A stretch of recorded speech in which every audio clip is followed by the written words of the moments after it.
I'm Congressman Tim Walberg from Michigan's 7th District, which is at the south central part of the state of Michigan. A district not unlike many others around the nation that have great challenges dealing with education and with jobs. So for me to have the opportunity to be on the House Education and Workforce Committee, I think is an outstanding privilege. To be able to work in areas, for instance, dealing with No Child Left Behind reauthorization,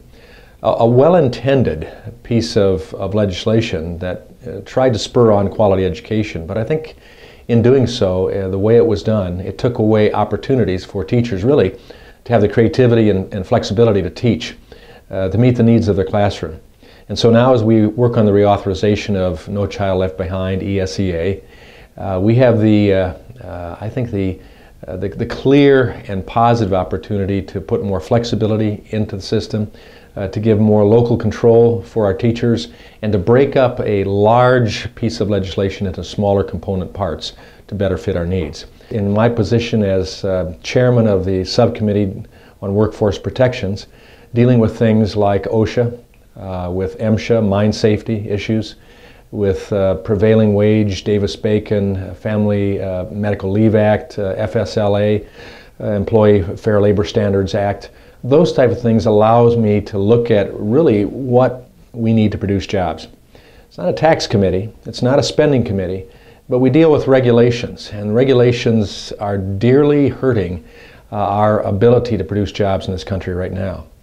When we know that we have competitors out there that are emerging countries as well as fairly developed countries right now that are competing with us and are not really concerned at this point in time with regulations because they're trying to overtake America. It's not that we want to do away with necessary regulations, but those regulations that are unnecessary or at this point in time really hurtful for expanding our job opportunities and making sure that people are employed and making sure that people are fulfilled in their life of work. And not only do they have a safe place to work, a conducive environment to work in, but the next day, after their first day and their second day and their third day, they have a place to come back to and work.